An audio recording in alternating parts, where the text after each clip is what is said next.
Welcome to the Good Growing Podcast. I am Chris Enroth, horticulture educator with University of Illinois Extension, coming at you from Macomb, Illinois, and we have got a great show for you today. We're going to be talking about garlic mustard.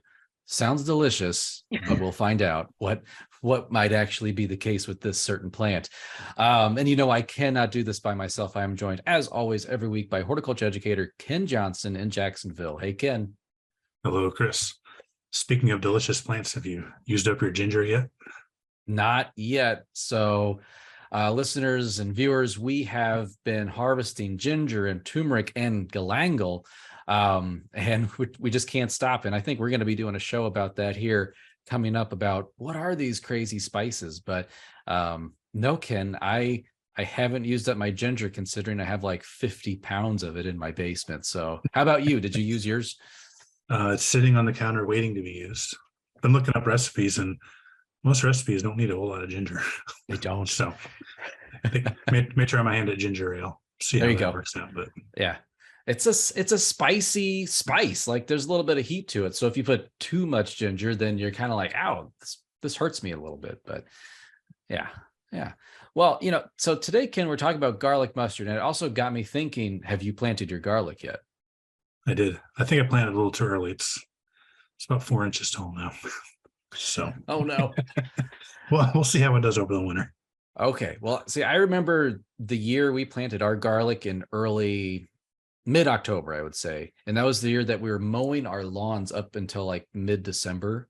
And I think, our garlic got like 4 or 6 inches tall. And then it just kept getting, it got hit by a really brutal frost. And then it got warm again in January. It grew, then another brutal freeze. And that was the smallest garlic I think we harvested that year. So yeah, those warm winters can play havoc with our garlic. Yeah, maybe lots of mulching in the future, try to protect it as long as I can. Go get some, look like some of my neighbors will use trick-or-treating. So lots of people, the bags will leave sitting out. So I may go grab those and start shredding them and mulching stuff. Yep. Oh yeah. No, lots of leaf collection right now in my neck of the woods too. So, oh yeah. But today, Ken, we are talking about something that also has the word garlic in its name, garlic mustard. And we have 2 special guests with us today. Our first guest is our very own Illinois Extension State Forestry Specialist, Chris Evans. Chris, welcome to the show. Hey, Chris. Hey, Ken. How are you all? Good. Never better. Good. Always a good day when Chris pops in and kind of gives us the scoop on some of these plant species. And then we are also joined today by Extension's communication specialist, Emily Steele. Emily, welcome to the show. Hi, thanks for having me. Long-time listener, first-time caller. Glad to be here. Wait, people listen to this? That's yes. amazing. That's great. Ken, we can call it a day then. Yes. Oh, well, Chris and Emily, we are really happy to have you here on the show today to talk about garlic mustard. But before we do that, let's back up a little bit. And Ken, maybe we need to give a bit of an overview here, a bigger perspective on invasive species. So go ahead and kick us off, please. All right. So if you are a longtime listener, you've known we've been talking about invasive species the last several weeks, and kind of how we've defined it as Chris Enroth and I, as problems, plants that are causing problems, economic or environmental problems. And we kind of also add that caveat of also listed by the state of Illinois as invasive. But we'll start with you, Chris Evans.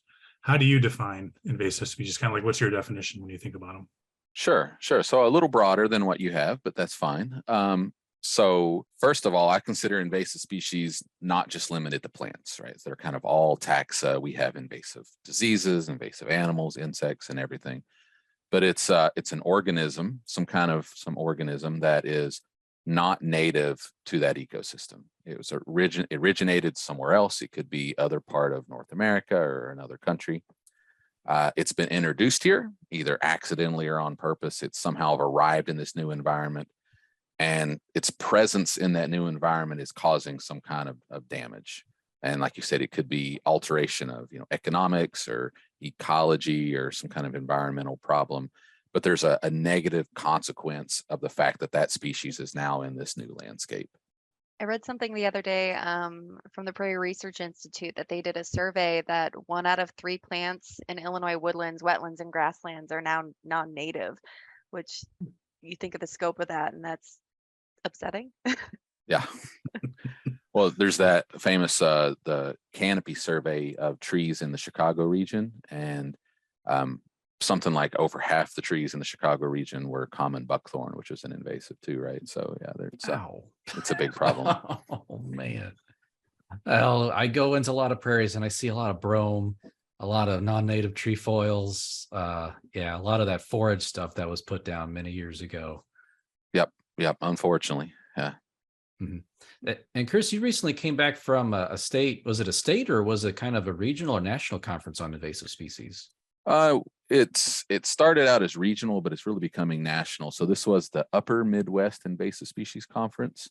So that is held every 2 years, and it focuses on, again, all taxa of different invasive species, for that are of relevance to the Upper Midwest. But there was people from almost every state in the country there, plus a lot of Canadian folks too.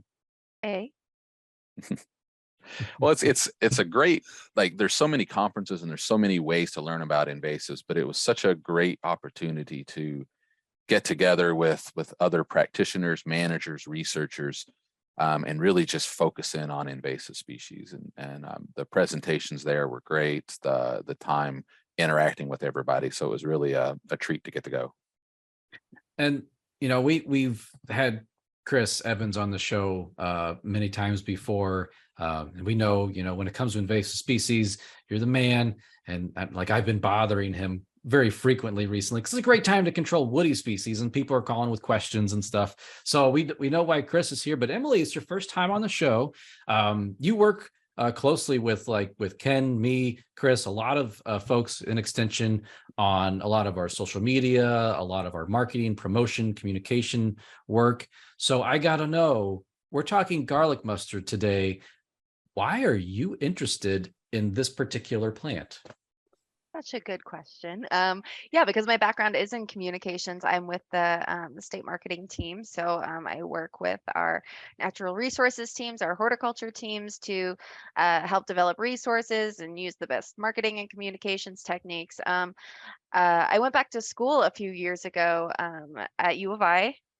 What a surprise, in their natural resources and environmental sciences program, because I'm interested in kind of the intersection between communications and science as a kind of human dimensions issue, because we know that there's a gap between research that happens. It gets published in a journal article and it doesn't always get to the public, to the people who can use that information and effectively make changes with it. So I'm really kind of interested in exploring that area. And when it came time to finding a capstone project for the final part of my program, I'd already worked with Chris on a lot of programs for the forestry team, and he pointed me to some recent research that they had done on garlic mustard.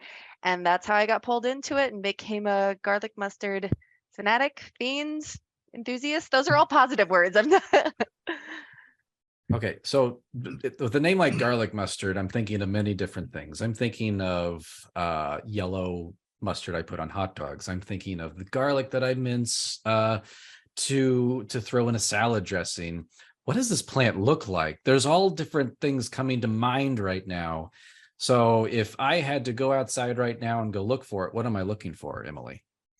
Sure. And I'm going to send you some photos to look at here. So garlic mustard is a low-growing herbaceous plant that has a 2-year growth cycle. So in southern Illinois, you can see them germinating as early as February. And then in its first year, it's growing really low to the ground, and it can be kind of harder to identify at that point, but it's got these multi-stalked clusters called basal rosettes, and the leaves are these kidney shaped or heart shaped, depending on who you ask, with these round scalloped edges. And then when you crush them, they actually smell like garlic or onion, which is kind of where that name comes from, because it's well, it had been traditionally used by Europeans as like an herb because it's early growing in the spring, so they'll go out and use it that way. in its second year, it's going to bolt and flower in the spring, and it's easier to identify then. So in Southern Illinois, that usually happens around early April. It's a few weeks later as you move into Northern Illinois. So when it bolts, it's going to be about like 1 to 2 feet tall. It's going to have multiple stalks coming out of it. And it's going to have small white flowers on it with 4 petals that are in the shape of a cross. That's what they look like. Chris, did I get it? Yeah. The only other thing I would add is after it's done flowering, the seed pods are long and thin and they kind of stand up. So there's these long little thin seed pods that kind of happen after the flowers are done. And you can even pick those out much later into the year. And so just kind of reinforce this, because if listeners or viewers from previous weeks, we've talked a lot about the life cycles of plants. And so it's very similar, that biennial life cycle. Some of those carrot family plants you're talking about, poison hemlock, giant hogweed, all those, they have that 2-year cycle where it's a lot of basal or kind of that low ground growing foliage. And then that second year is the reproductive year. That's when they shoot up that flower stalk and they get real tall. Flower, set seed, and then they go everywhere. So just wanted to reinforce that biennial 2-year life cycle for also garlic mustard. I read in the process of doing this project, I was looking at a lot of research on garlic mustard, and the average amount of seeds that a plant can produce is around 360, but for really large plants, they've counted like 8,000 plus seeds. Like, so it's a high producing plant as far as seeds go. Oh, absolutely. We, in some of our research, we looked at seed counts on some of the plants. We found as many as a little over 2,000 per plant, which is still quite a bit.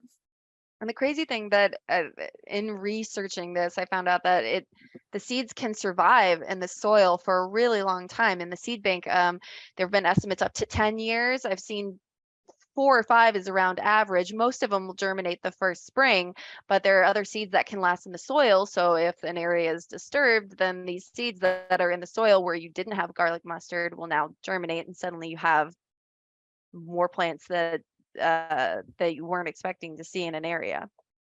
Chris kind of mentioned this earlier. Garlic is good to eat. Mustard's good to eat. So why should we get rid of garlic mustard? Or I guess more simply put, why should I care about garlic mustard? Yeah, that's a good question. Basically, since we call it an invasive because it does some level of negative damage, and what we see with garlic mustard really is that it tends to replace our normal forest understory plants. And so as any of us that walk around in the spring in Illinois forest, we have a suite of sedges and grasses and wildflowers and just a whole ecology on that forest floor. And there's a lot of other organisms, insects and animals and things that rely on that diversity of our forest understory. And garlic mustard his ability to grow and form these dense patches that kind of overwhelm that understory to the point where there's not a lot of other things growing in there. And it does it a couple different ways. One, it's really unpalatable. There's nothing out there that really eats it that much. And so, take deer, for example, if a deer comes into the forest, they're going to nibble on and eat the other plants and kind of leave the garlic mustard alone. So over time, it gets a competitive edge and more garlic mustard grows and it pushes out more and more of the other plants. The other plants are kind of eaten more and more by the deer. So it's this kind of feedback loop where it just slowly takes over. And the other thing we see with garlic mustard is that it's actually allelopathic. And so it produces chemicals out of its roots. And we've all heard of, black walnut doing that, right? There's certain things that won't grow near black walnut. Garlic mustard's like that in the sense that it exudes chemicals out of its roots that actually impact the fungal community in the soil. And so a lot of our native plants associate with, mycorrhizal fungi in the soil to be able to take up nutrients. The mustards typically don't do that, right? They don't really need that association with this soil-borne fungi. And so by getting some level of a fungicide in the soil, it stops or slows the growth of this soil fungi, and that kind of hurts other plants, but it doesn't the garlic mustard. So it gives it more of that competitive edge. Yeah, and I mean, I would add for all the reasons that people enjoy their forests, right? We love them because they're beautiful, because you can go climb trees, you can watch birds, you can go hike, you can harvest timber, you're foraging mushrooms. All these things are kind of threatened when you have these invasive species come in and form a monoculture, because they're pushing out all these other species, and suddenly we don't have this diverse ecosystem anymore, and it's not as strong, and it's not performing all these ecological functions that we rely on forests for, because forests are important for filtering and cleaning water. Trees store carbon and they produce oxygen, so all these kind of things that we rely forests on, they're all threatened when we have invasive species come in and change the entire ecosystem. So it sounds like this is bad news. I don't know if destroy forest is the right term, but so basically it's going to have some potentially have some pretty severe impacts on our forest ecosystems. And Yeah, I don't not destroy. Destroy is kind of a tough word. It changes our forest in negative ways, right? You're still going to have a forest. You're not going to completely get rid of it. But like Emily said, a lot of the things and the reasons we have forests and the uses of our forest are going to be changed in negative ways when you have garlic mustard there. And I think actually garlic mustard can affect the growth of tree seedlings, right? Like really young tree seedlings, it'll kind of shade out and compete with them for resources. So you're potentially affecting the future trees as well, like the future generations of that forest. Certainly, yeah. and so one thing when Chris and I were talking about this, one thing we had heard is that eventually it kind of goes away on its own. The garlic mustard, is that the case? There has been some recent research showing that populations will wane over time in a long time span. And that's not surprising, right? We know with any species, and particularly an invasive, you often see this steep incline in terms of the population numbers where it grows this massive amount. And then it almost self-limits itself, and then you'll get a decline over time in population numbers. And they're seeing that some with garlic mustard, where these long-term plots, where it's been really, really bad, and now it's less and kind of moving down. So I don't think it'll go away over time, but it certainly is going to flux in terms of its population numbers. And the question is, what level of damage or alteration is happening during those fluctuations in that population? I would still argue that management is an important tool to kind of limit those negative impacts, instead of just hoping that you can weather them and then it gets better later, right? Yeah, those studies were, I want to say, on the eastern part of the US, and they were, like you said, long-standing populations around at least 50 years was the kind of the bare minimum of what I saw. So you have to let garlic mustard take over and have an infestation of it for 50 years before you see any potential declines. And like Chris said, you're at the risk of losing a lot of other things if you wait. So it doesn't really seem like a viable option for management. We often, I feel like I see or I visit forests or natural areas that are just full of invasive species, because it's usually people who call the office like, hey, help, what do I do? And the other day I went to a CRP area, and it's relatively young, 20 years, I would say, and they planted a lot of oak, black walnut, have some hickory. They had planted ash back before EAB, but the interesting thing is not quite like oak savanna. It's a little bit more dense in terms of tree canopy. But as you were describing, Emily, like how we enjoy our woods, and then I was thinking about this, and Chris, you mentioned how garlic mustard replaces that herbaceous understory. This relatively new wooded area, they've managed invasive species, and the herbaceous layer underneath is just something that I don't often see anymore. It was really neat. We had a lot of some woodland goldenflower, woodland sunflower, goldenrod. That's what I meant to say if I misspoke that. But that zigzag goldenrod, saw a lot of that in there, woodland sunflower, and just a lot of interesting plant material that I don't often see in an open forest setting like that. So I just made me think about my visit to that CRP. Yeah, it's always special when you go to spots that have kind of that assemblage of native plants, and you can see that. And so you're not walking through a sea of buckthorn or garlic Mhm. mustard or something that we unfortunately see all too much of. But I guess if you're looking at a bright side, it makes you appreciate some of the native species and the native communities that are more intact when you do see them, right? Yep. I say especially those spring ephemeral wildflowers, right? Because garlic mustard comes up in early spring. It's a lot of invasive plants have features like that, right? They become green before other native plants do, so they take advantage of that sunlight before other plants are out there. But when you don't have garlic mustard, those spring ephemerals are coming up. You've got May apples, you've got Virginia bluebells, you've got these beautiful wildflower shows, and it's just something to see. So if folks are listening, you're like, all right, I pulled up my garlic mustard. What do I do? You just heard a list of plants of, hey, these would be great if you don't already have them, which I've seen actually. People will do invasive removal in understories, and suddenly all the spring ephemerals pop up that they never put anything back in the ground. They were always there.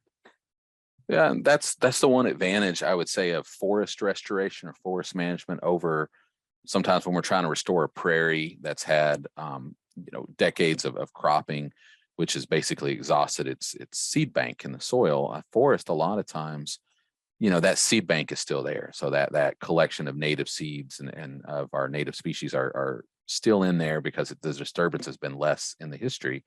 So sometimes, yeah, even the minimal amount of management, whether it's getting rid of invasives or putting a fire through there or something, and you see that seed bank just express itself. And so I do think sometimes the response to management from a forest is more quick in a way than it would be when you're trying to start from, an ag field or something that you don't have that remnant seed bank left.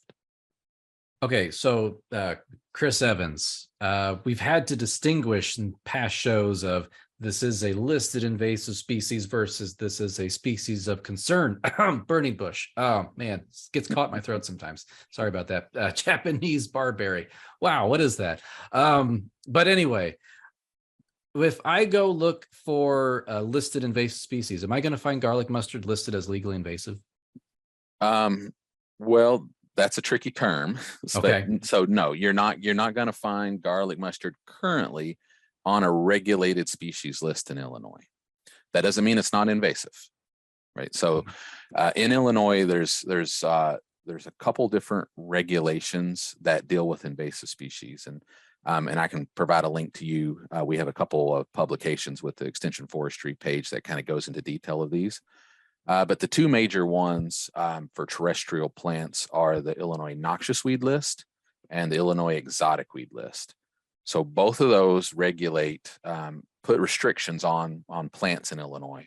The noxious weed list is typically focused on agricultural pests, and they are not only, but typically, and they are regulated in a way that it requires control if they're on your land. So if they're there, you need to get rid of them. Plus, you can't move them and things like that. The exotic weed list is terrestrial, like more invasives of natural areas, and it regulates the sale, the transport, the purchase of plants. But if it's on your land, it doesn't require you to get rid of it, if that makes sense. So two different lists, kind of two different kind of focus systems. One's ag and one's more natural areas. And so currently garlic mustard's not on either list, mainly because the exotic weed list, which is again those natural area invaders, is really built. The regulations are built to stop sale and movement of plants, and nobody's really buying garlic mustard, which is why it wasn't a priority to put on that list initially when it was made. But those, oh, go ahead. No, I was just going to add that I think other states actually have garlic mustard listed as a plant that they're regulating. I want to say at least 8 others I found when I was looking at it. So not here yet. No, it's not, but it may be. We do have an invasive species council that's kind of restarting and looking at assessing plants, and garlic mustard could certainly be on that list of assessments, plants to assess. But again, it doesn't mean that it's not invasive. We know it's invasive in Illinois. It's widely considered invasive. It's one of the priority species. If you look at the Illinois Wildlife Action Plan, which is one of the big state conservation plans, It talks about invasives, garlic mustard's mentioned in there. It's just not on the regulated list. There's a whole lot of things that should probably be on there, as Chris got stuck in his throat. Calorie pear. My gosh, what is going on? Sorry, I got a bug in my throat. I don't know what's happening. Things are changing in Illinois right now. Again, we got this plant council. We're looking at assessing new plants. I would say that in the next few years, we're going to see some changes to those regulations. So that's just a little teaser. All right. You heard it here first. That's right. All right. So how did it get here to begin with? Was this intentionally brought in, or is it like a lot of other things accidentally? I guess both. A lot of things that are invasive could be either intentionally or accidentally. Where does this one fall? So I couldn't find any literature that specifically said people brought it in, because it's not a crop, right? Like a lot of like agricultural crops, European settlers brought in. But this one, so we mentioned that it's an herb. It's native to Europe. The earliest recording like that I could find in North America was 1868. So it's likely one of those examples where we had settlers coming into North America in the 18th, 19th centuries, and they were bringing seeds with them like garlic mustard, or maybe they unintentionally brought them with them, because sometimes, I mean, seeds transport, like we know with garlic mustard, it very easily can get stuck in the tread of shoes and things like that. So this case, we're not sure if it came deliberately or unintentionally, but it got here. So first sighting in Illinois that I found a record of was 1918, but it wasn't until like the 1980s that we researchers really saw it becoming a problem in northern Illinois, it kind of hitting the forests up there, and now we have it in 70 of Illinois counties, kind of across the state, southern, northern, where there's forested areas. So it's kind of widespread right now. Oh yeah, and I recently looked at an article where they did kind of a genetic analysis of garlic mustard plants to kind of source where they came from, and they found that they came from multiple European regions. So there were multiple inputs, like from settlers from all over. So it wasn't just like one boat came across and that's how garlic mustard got here. But so they found them, they sourced them back to the British Isles, Northern Europe, and Central Europe. Yeah, it's not surprising that it's moved around quite a bit. I know that, like Emily said, people can move in the tread of shoes. It's got little hard seeds. And I know I did way back in the day when I did my thesis work, many decades ago now, garlic mustard was one of the species that I worked on. And so I had a pair of boots when I was doing my transects, and sure enough, in the house that I was living in at the time, right out my front steps where I take my boots off every day, sure enough, garlic mustard showed up right there. So even though I was as careful as I could be, I introduced it to that property, which I then killed it after that. But yeah, it's easy to move around. Oh, I was just gonna say that's why it's so important to, like, if you go to a natural area, like if you know there's garlic mustard, or even if you don't, just clean your shoes, clean your gear. If you're horseback riding, clean their hooves out. Like, do whatever you can, your due diligence to prevent the spread of these species, because it's really easy to go from one plant to hundreds of them. So there's just kind of small steps that you can take as far as prevention. That's what we tell our Cub Scouts. I got 3 boys in Cub Scouts, and it's stay on the trail. Don't go wandering around. 1, because you're going to get all kinds of burrs. 2, ticks are a real thing. And then 3, invasive species and spreading those around. And so, yeah, all the trailheads too, in my neck of the woods, they have boot brush stations. And so that's like really helpful. So use them. That's why they're there. Yeah, I there's a photo I saw when I was looking into this that a student at Southern Illinois University had done a research project on boot brush stations.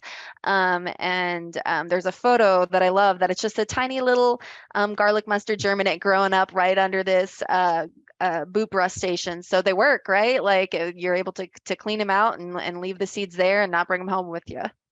So say, we've got property where we do have garlic mustard. What are the steps we can do to start managing that on our properties and stuff? Sure. So that question, the answer to that question kind of depends on a lot of things, right? Like, how big is the infestation? What stage of growth are the plants in? Is there this unique native ecosystem that you want to protect? So there's a variety of approaches, and we always encourage people to get in touch with their local extension office for a consultation, maybe to figure it out, because managing garlic mustard is a multi-year plan, and you want to go into it like having a strategy in place. We've got a lot of resources on our new website about garlic mustard. It is go.illinois.edu/garlic mustard, and I'm sure that'll be in the show links. Chris, do you want to talk about some of the management options that are available? Yeah, and like you said, Emily, consulting with folks and kind of figuring out what level of infestation you have is obviously the first step. But there's several ways of getting rid of it. The nice thing about garlic mustard is that it has a short life cycle, right? Like you said, it's a biennial. After 2 years, that plant's going to die, and it's fairly easy to kill an individual plant. Not easy to get rid of a population, if that makes sense. But you can do anything from hand pulling them up. So if you only have a few plants here or there, just grabbing them, pulling them, getting that root out of the ground.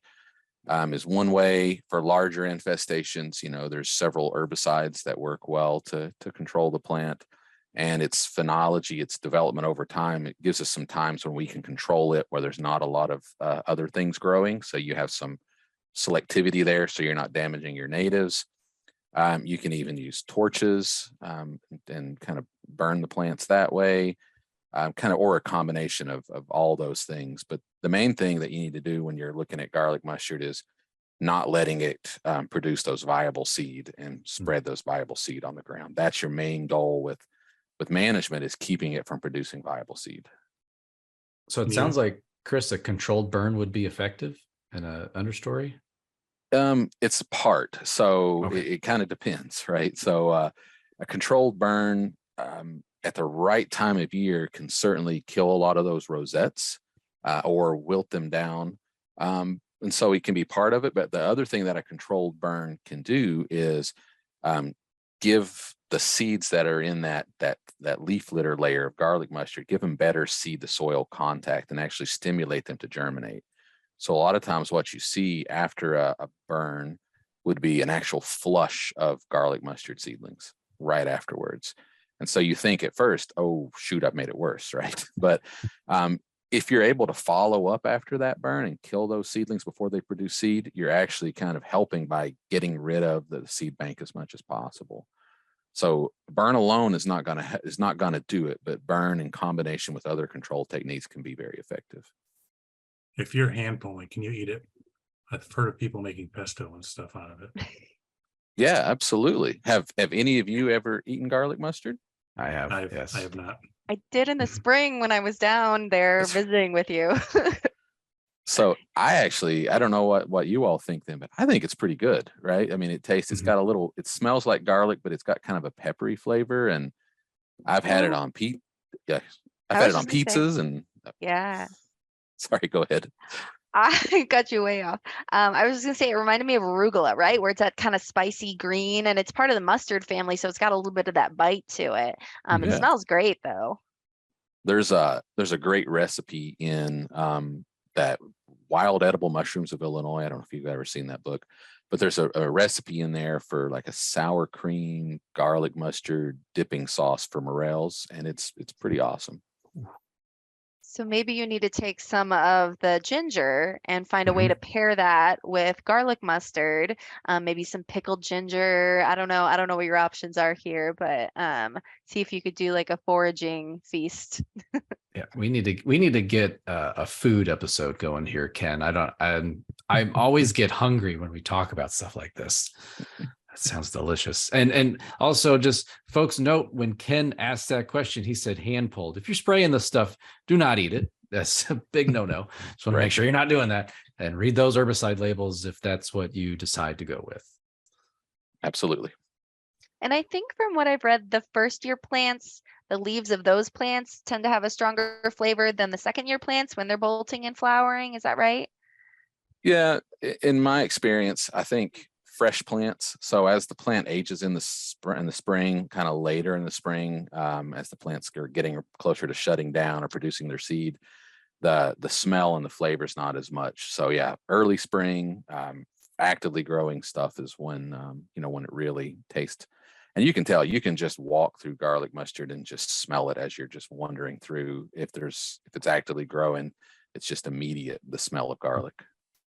So when we were talking about, you had mentioned, Emily, this new website, and we're definitely putting a link below, because this is an amazing depository of information, or repository, sorry, whatever the right word is. It's a great place with a lot of information on garlic mustard.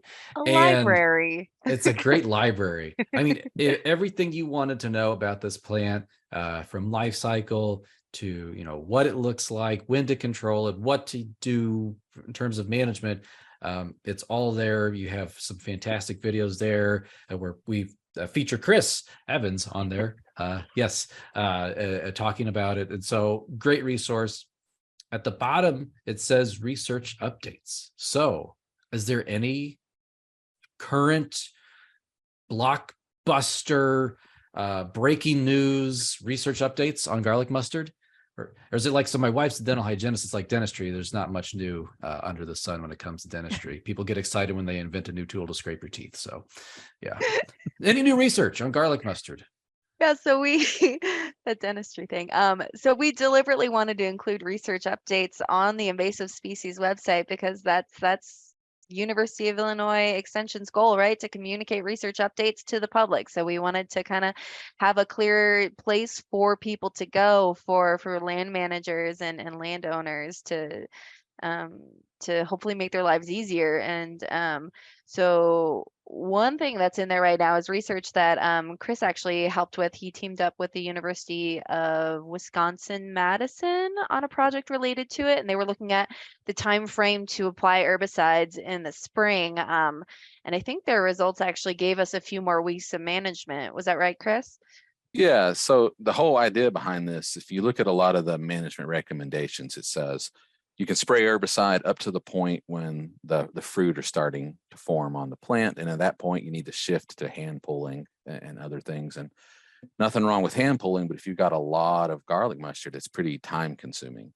So what we wanted to look at was, is that true? And if you do continue herbicide treatments, even after the seed are formed on that plant, what is the ultimate fate of those seeds, right? And we wanted to know, is it still effective? And so that's what we did. We took a few populations and we waited until the last flowers had fallen off the plant. There was fully formed green seed on the plant, but it wasn't yet dried down. And then we sprayed them at that point in time, and then tracked those plants over time, harvested the seed, counted the seed, and tested them for viability to see just how much viable seed was on these plants or produced by these plants when we treated them later than is typically recommended to treat them. And we found actually huge reductions in viable seeds. So I think that those late herbicide treatments reduced the viable seed on the plants by usually over 90%. And so while there was still a few seeds in there, you got rid of most of them. So it turns out it can be an effective tool for us for especially large infestations later in the year that we kind of didn't know if that was an option earlier. Just going to add, it's not, we're not doing this research at University of Illinois as far as I'm aware of, but when it comes to garlic mustard and invasive species in general, sometimes we look at biological controls. So is there a predator of that plant or insect or whatever the invasive is that you can carefully introduce to control that population? There have been times where that has backfired in the history of invasive species, in which those introduced biocontrols actually become a problem themselves. So I think people are broadly more cautious about using those sort of things. So there are some aphids in Europe that feed on garlic mustard that they're exploring the possibility of introducing, of using them as biological controls, but I think that's still kind of pretty early in the early stages. Yeah, some of those intentional introductions are actually clustered in the corner of my office right now. A bunch of Asian lady beetles. They bite too sometimes when you try to get them. If I could ask maybe a couple like management questions on herbicide, but also you mentioned biological controls, and I've seen people use goats for things like honeysuckle. I mean, goats eat everything, right? So I'd imagine garlic mustard might be on their menu. Maybe, the problem with goats would be preference, right? So the nice thing about honeysuckle, it's in the Caprifoliaceae family, which, your Latin, of course, means goat leaf family. So, of course, it's going to be a preferred. That's new to me. Oh, yeah, that's what it is. I love that. It's a preferred food item for goats, right? So the goats are going to aim at that and target that because it's highly palatable. Even if they would eat garlic mustard, if it's the only thing out there, which I don't even know if that would be the case or not, I'm pretty sure that there's a lot of other preferred food items in the forest that the goats would choose first, right? So I don't think it works the same necessarily with goats on garlic mustard as it does with honeysuckle or one of these preferred hosts, if that makes sense. Okay. All right.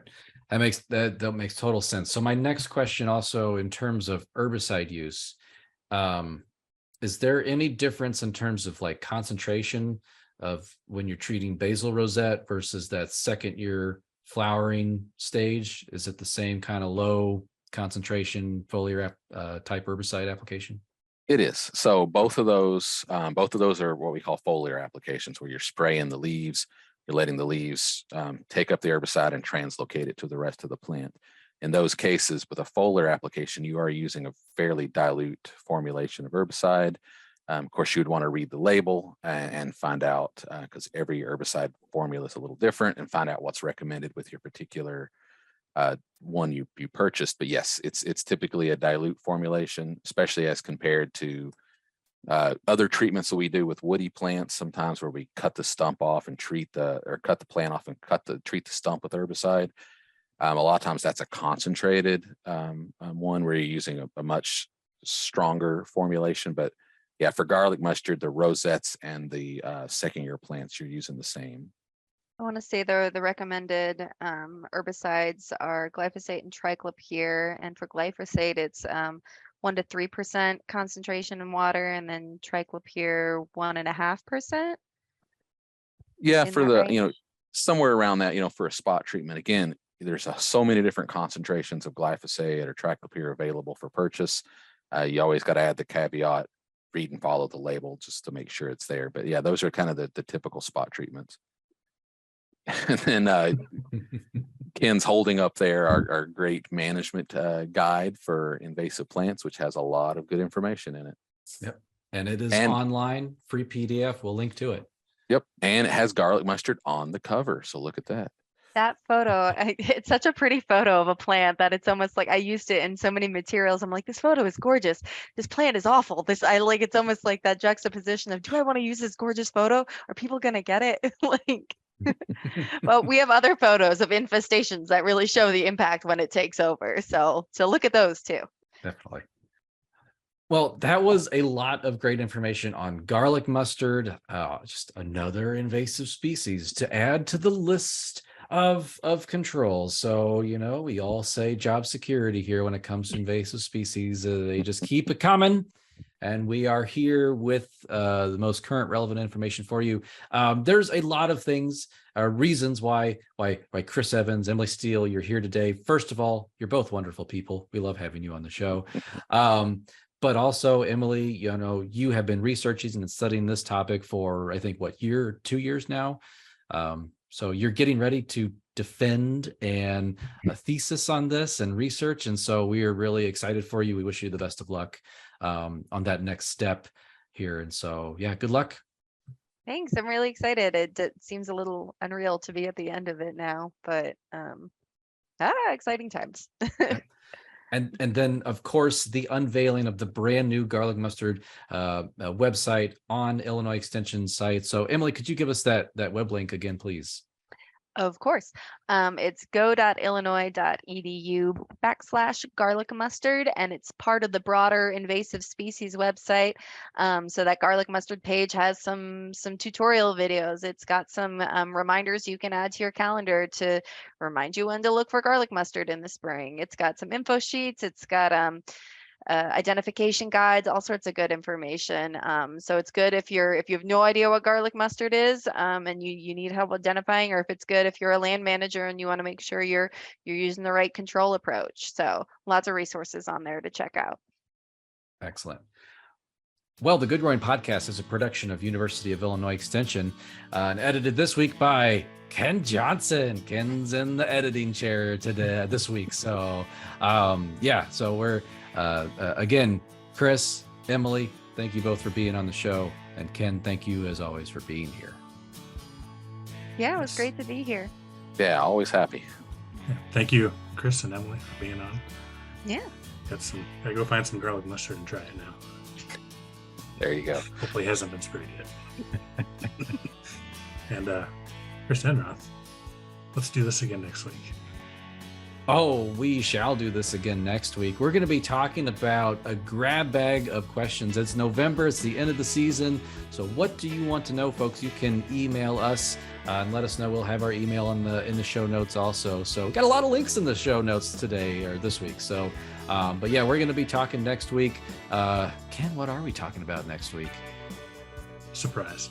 That's right. It'll be a surprise. So yeah. So please, though, if you have questions, comments, you can email us. We post the version of this to YouTube. So if you heard something that you thought, hey, I'd like to see a picture of that, I bet we got a picture of that on our YouTube video. So click over on the YouTube link. So for that, so listeners, thank you for doing what you do best, and that is listening. Or if you're watching us on YouTube, watching. And as always, keep on growing.